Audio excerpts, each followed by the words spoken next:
Acara yang kedua yaitu menyanyikan lagu Indonesia Raya dan Malas PGPKI.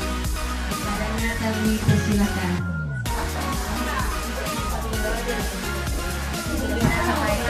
Hadirin diharap berdiri.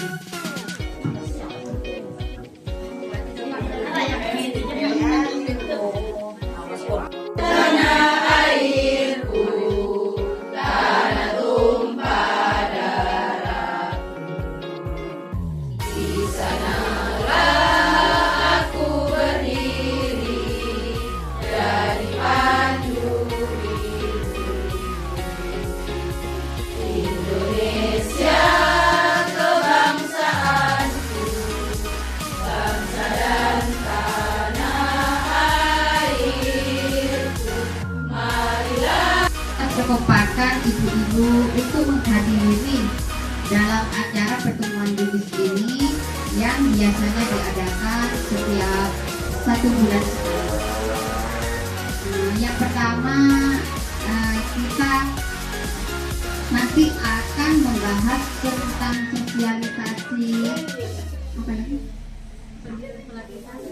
sosialisasi tentang pelatihan peningkatan kompetensi pedagogis guru jenjang PAUD yang akan disampaikan oleh Ibu Lina Faryana. Kami juga ingin membahas tentang persiapan sasaran akreditasi yang mana untuk tahun ini ada sebagian lembaga di Kecamatan Saronggi yang akan diakreditasi.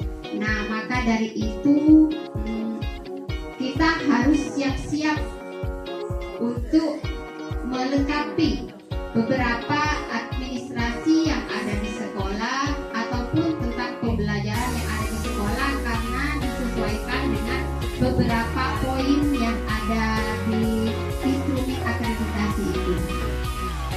Dan kami juga berharap untuk selanjutnya tentang kegiatan khusus ini kita lakukan tiap bulan rutin ya Ibu. Mungkin kemarin kita tidak melaksanakan karena terkendala ada kesibukan yang bisa kita tunda.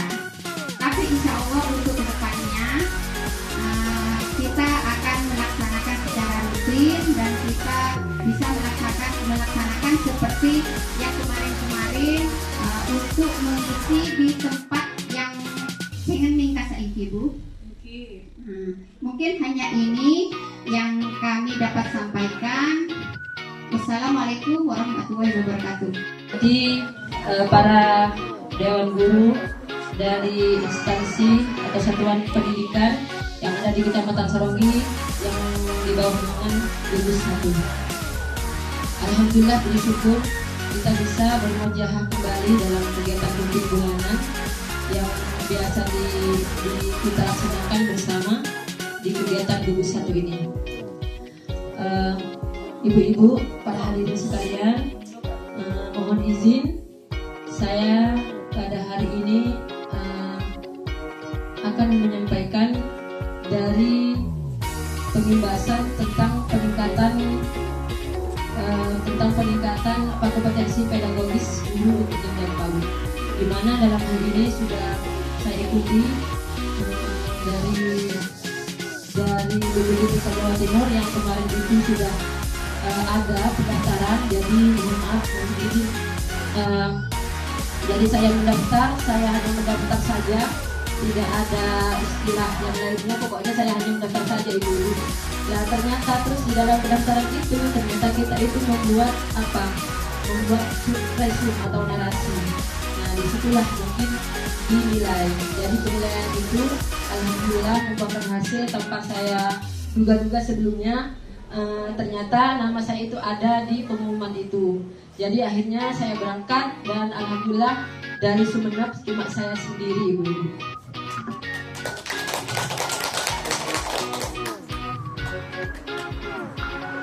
Terus ini mohon izin Bapak Ibu-ibu sekalian, waktunya untuk insya Allah 30 menit ke depan kita akan bersama-sama belajar bersama di sini bagaimana kita itu seorang guru meningkatkan kompetensi kita. Metode itu ada metode apa Ibu? Bercerita, apa lagi Bu? Ceramah.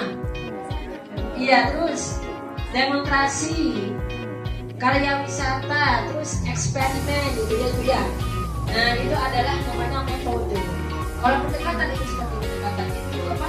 Humanis, eksistensial, holistik. Nah, kalau model yang tadi itu bagi kelompok, sudut pengaman, area, sentra seperti itu. Paham di sini Ibu? Ya.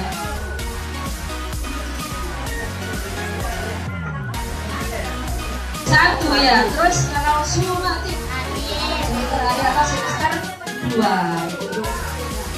Tapi yang namanya kita mengajar TK yang pastinya itu tidak ada namanya apa? Ujian IPS, ujian apa? Penilaian kita yaitu di dalam keseharian anak. Bagaimana kita itu bisa mengukur pencapaian ya perkembangan anak mulai dari sosial nilai agamanya, sosial emosionalnya, terus kognitifnya. Ya. Kalau kita itu sekarang itu sudah dibentuk dalam satu lingkup yaitu nilai agama dan guru mengerti, terus yang kedua jadi, terus yang ketiga dasar-dasar relasi ya. Nah itu kita sudah dibungkus seperti itu dan disederhanakan.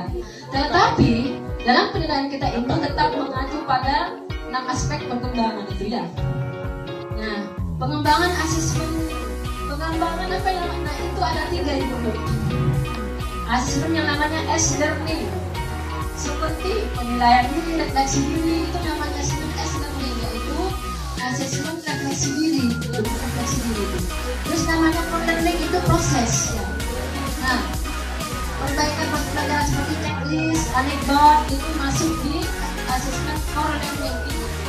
Yang sering biasanya kita itu kalau ujian itu pasti masuk gitu, ya kan? Nah, terus asesmen ya kan, mengukur capaian murid seperti penilaian proyek, portfolio itu namanya asesmen apa Ibu? Of learning. Pengembangan asesmen pada pembelajaran mendalam itu formatif dan sumatif kan ya. Asesmen formatif itu perlu dilakukan sebagai umpan balik dalam proses pembelajaran, dilakukan secara bertahap, berkelanjutan atau kontinuitas terus mencapai level pembelajaran mendalam. Seperti yang 3 tadi itu memahami, mengaplikasikan, merefleksi.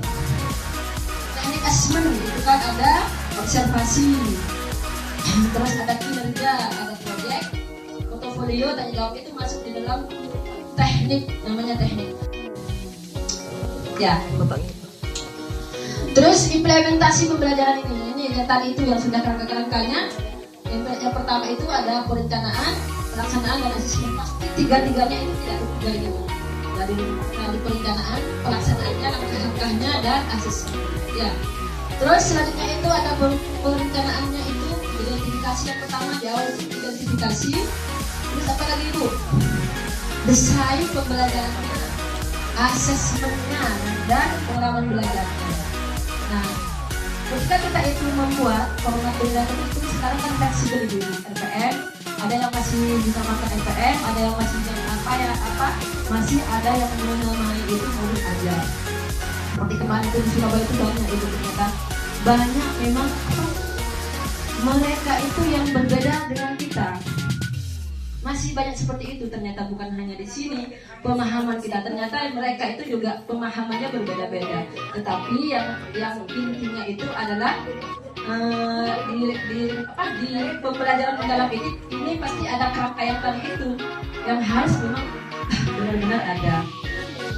Terus ini ya pengalaman pembelajaran, rangka-rangka pembelajaran itu ada 3 tahap awal ya, ada inti dan betul. Selanjutnya itu pengalaman belajarnya itu ada memahami tentang itu, mengaplikasi dan merefleksi. Memahami, mengaplikasi dan merefleksi itu tidak hanya harus ada di depan, tetapi pasti ada. Tapi yang urutan pertama itu pasti adalah memahami, ya kan?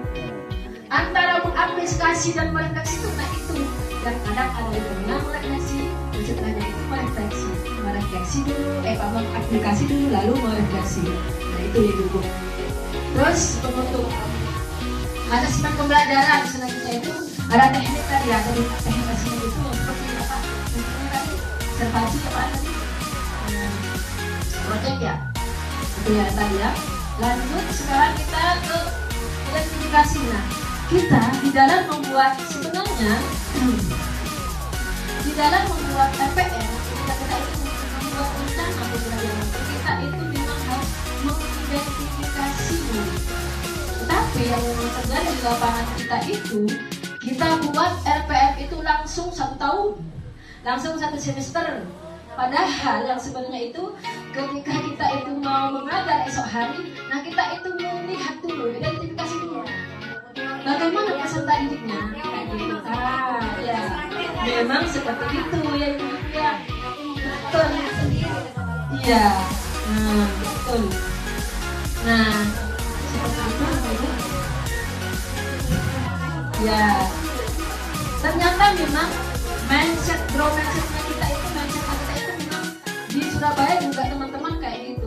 Di Mojokerto itu kan terdiri dari beberapa kabupaten kan. Setiap kabupaten itu ada 1 orang kan yang mewakili yang kemarin itu. Jadi memang seperti itu. Ternyata memang dia itu ya tekniknya memang seperti itu.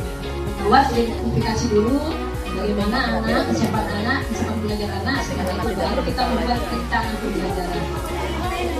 Iya. Nih ya, desain belajarnya ada capaian pembelajaran, ada 8 DPR. Tapi apakah 8 DPR itu dimasukkan semuanya ibu-ibu? Ya, disesuaikan dengan topik pembelajaran. Bagaimana caranya kita itu menyadari tujuan belajarnya apa? Kita lihat dulu tujuan belajarnya itu apa ya. Baru kita itu menyesuaikan DPR yang mana yang dimasukkan. Komunikasi, kolaborasi, nilai agama dan kehidupan dan ketakwaannya, kayak gitu ya ibu. Lanjut. Terus setelahnya itu topik pembelajarannya itu jangan lupa itu ditulis. Nah, desain belajarnya itu ada praktek pedagogis. Yaitu apa ibu?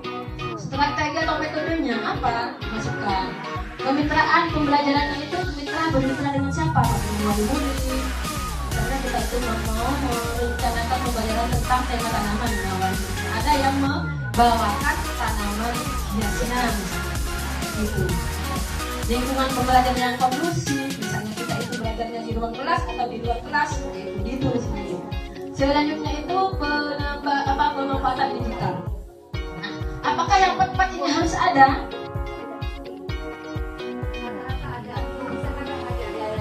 Bagus.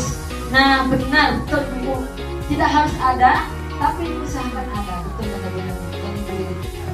Nah, jadi di dalam tempat-tempatnya ini, kalau misalnya kita itu tidak menggunakan pemanfaatan digital, tidak ada layar atau galeri yang digunakan, kayak laptop atau LCD ya, atau galeri atau HP atau apalagi ada perangkat elektronik lainnya, misalnya tidak dipakai, tidak apa-apa langsung. Tapi ditampilkan ini, tapi dicoret. Betul?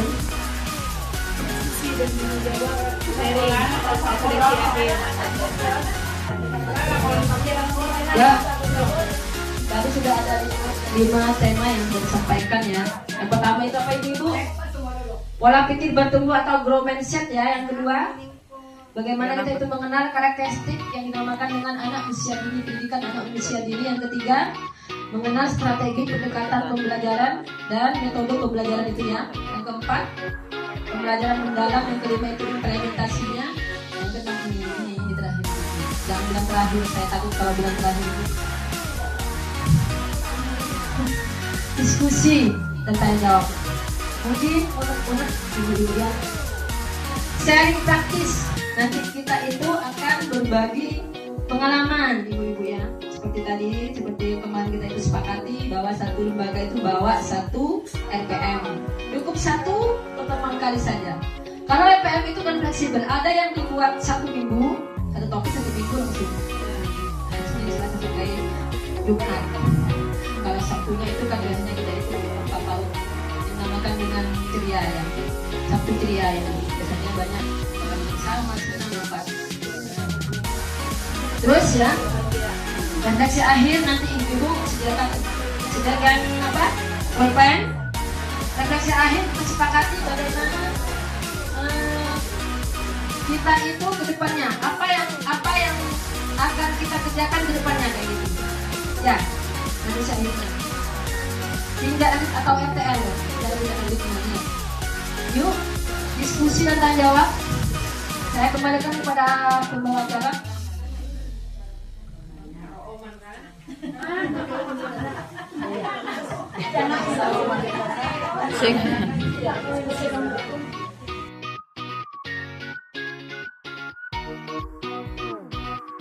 Bentuk yang sesungguhnya.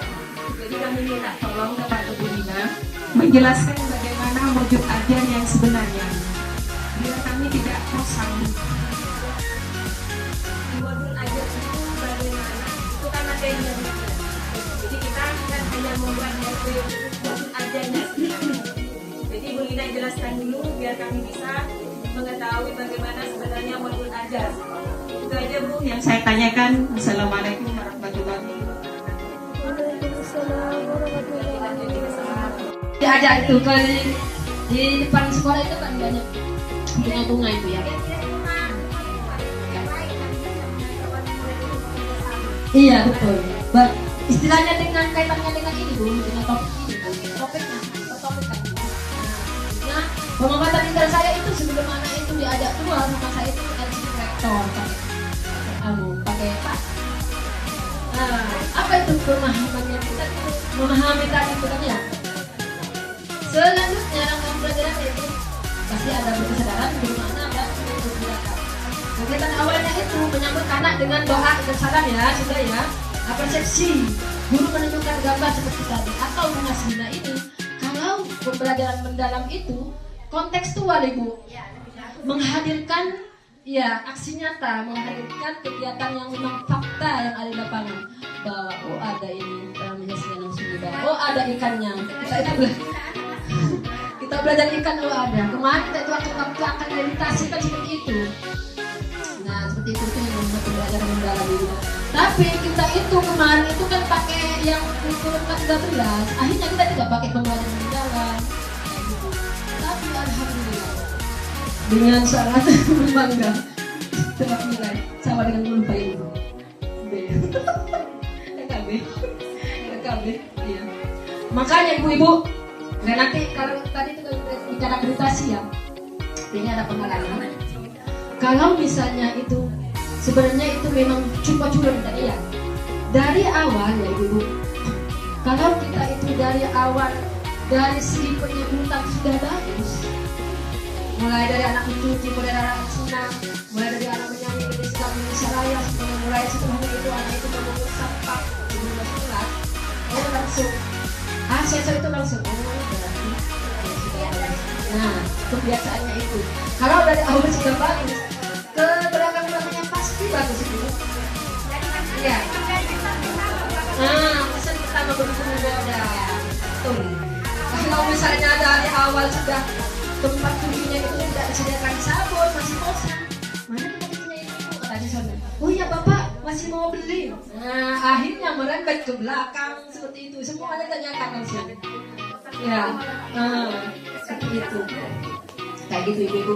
Tapi kita itu tetap bersyukur ya. Kalau saya itu tidak mempunyai ini. Assessment following, assessment Islami dan assessment of learning. Saya masih bingung maksudnya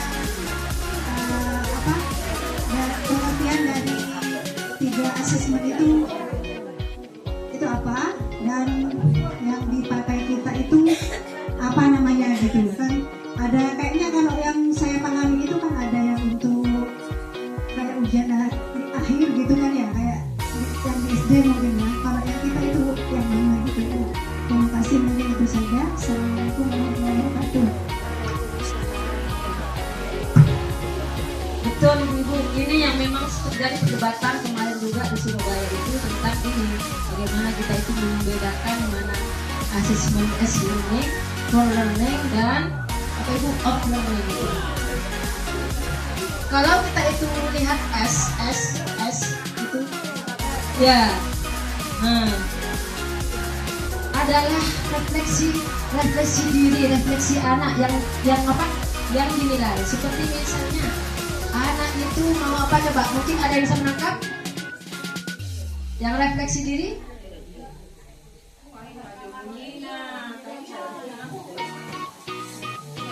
Penilaian diri. Nah, refleksi diri itu seperti kita itu memberikan di kegiatan apa? Awal itu kan ada namanya apa namanya? Instrumen berbentuk instrumen misalnya. Apakah kesiapan itu ada kan misalnya? Seperti kita guru kan punya instrumennya. Kayak identifikasi peserta didik itu kan ada di awal. Nah, biasanya itu misalnya kita itu bekerja sama dengan orang tua. Nah kita itu bisa mengenal dengan namanya istilahnya ini SOP. Ini memang kebetulan memang kemarin itu memang dari perdebatan. Ada yang pemahamnya seperti ini, ada yang pemahamnya seperti ini. Nah di dalam pematerinya itu bukan dari praktik apa, bukan dari guru PAUD-nya, bukan dari ahli PAUD-nya, tapi hanya menyampaikan saja kayak gitu. Jadi seperti itu Ibu. Ada rubrik penilaian refleksi diri kayak gitu, rubrik anak angket kayak gitu. Ya, tapi kan di mana sebenarnya itu memang harus yang kita memang secara detailnya itu, yaitu ada implementasinya, bagaimana kita itu mengetahui itu pembuatan RPM ini. Nah, seperti tadi saya jelaskan bahwa RPM itu bentuknya ada yang berbentuk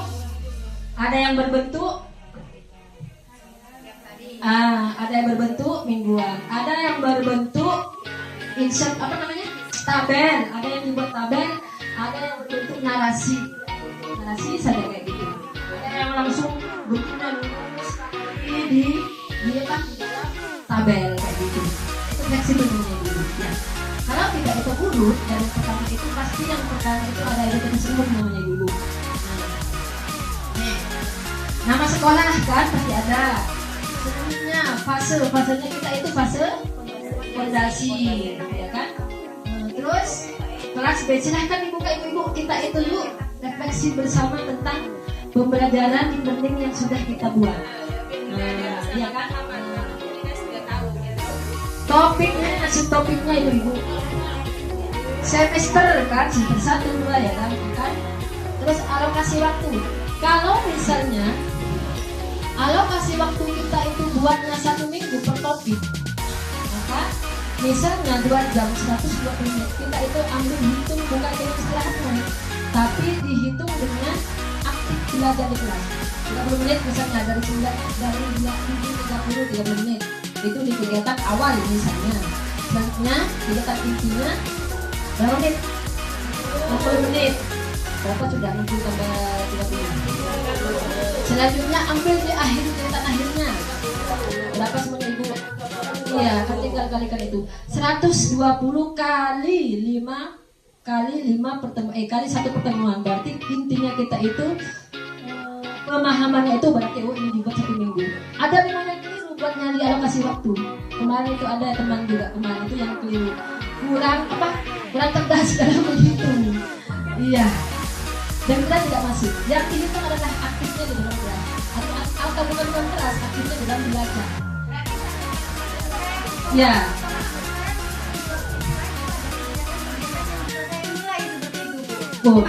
Oh iya.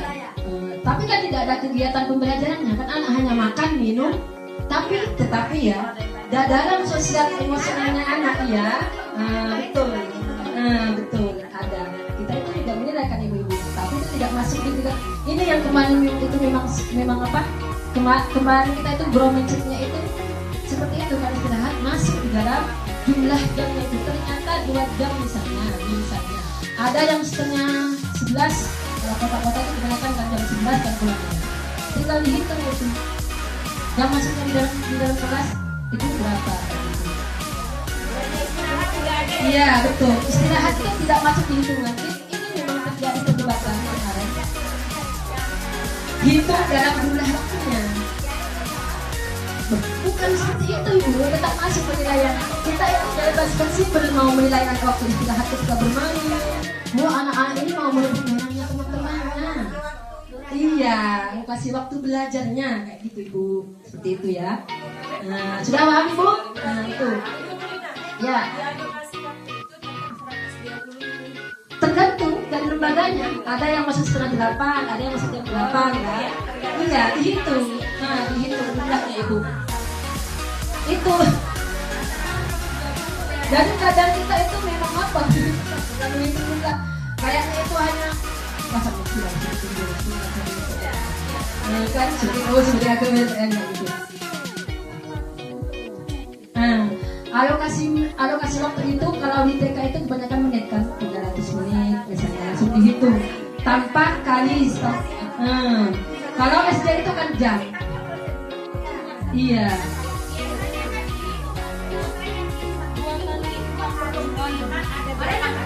Oh, tidak harus, fleksibel kalau belajar, kan? Namanya masa kalau lembaganya saya misalnya sama lembaganya Geningan, tidak ada aturan yang baku untuk minimal waktu, tidak ada. Tetapi kebanyakan mayoritas yang kita sudah 23 tahun ini misalnya belajar di sini 2 jam. 2 jam, kan? Itu ada ini berapa ya? Celem-celem. Yang kuning itu adalah RTL. Iya, yang orange. Yang hijau tentang pelimbasan ini, penyampaian materi yang dari kita gitu ya. Terima kasih. Ya.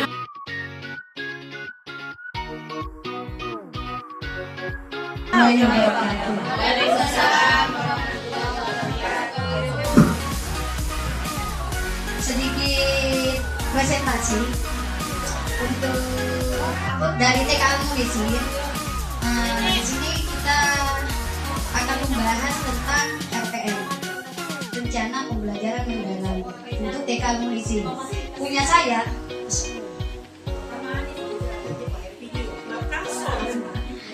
Topiknya tanaman ya. Ambil yang paling mudah. Subtopiknya mengenal tanaman buah di sekitar. Tanaman yang di sekitar. Yang pertama, karena seperti kata Ibu harus ada identitas programnya.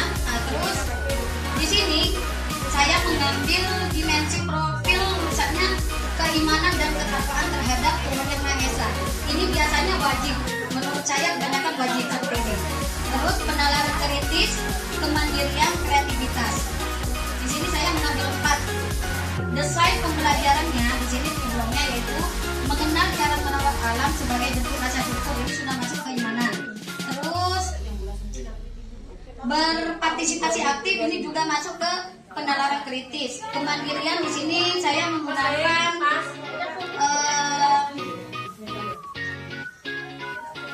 menuliskan ide-ide, merupakan pola secara mandiri. Terus di kreativitas menggunakan ide-ide bermakna dalam menggunakan sebagai media misalnya bahasa atau menggunakan media sosial. Praktik pedagogisnya di sini pembelajaran kontekstual kebanyakan seperti itu.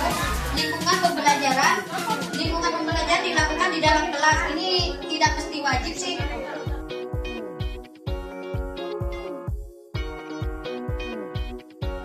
Memberikan pembelajaran yang sekiranya itu menyenangkan, ya, yang sekiranya menggembirakan, bermakna dan berkesadaran. Terus diterapkan pembelajaran mendalam itu tadi ada praktek pedagogisnya seperti apa.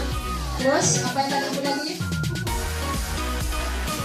Kemitraannya terus seperti apa?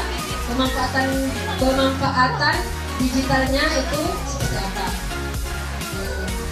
Itu ya, tadi kita tuh sudah implementasi juga dari satu lembaga tentang pembuatan RPM. Terima kasih Ibu, semoga acara hari ini sangat bermanfaat untuk kita semua, semoga menjadi keberkahan untuk kita semuanya. bisa saling sharing, berbagi praktis ya, yang tadi itu sharing praktis. Terus kedepannya kita itu akan seperti apa ibu-ibu, dan mudah-mudahan kita memang benar-benar dalam satu tujuan yang sama, yaitu untuk meningkatkan pembelajaran yang yang akuntabel, yang responsif, adaptif, itu yang ramah itu ya Bu. Seperti itu ya. Terima kasih.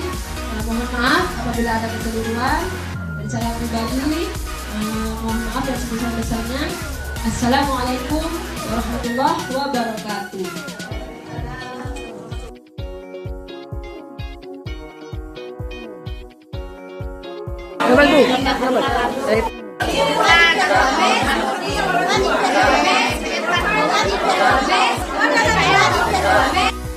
Semester 2 ini baru mau dimasukkan, itu melalui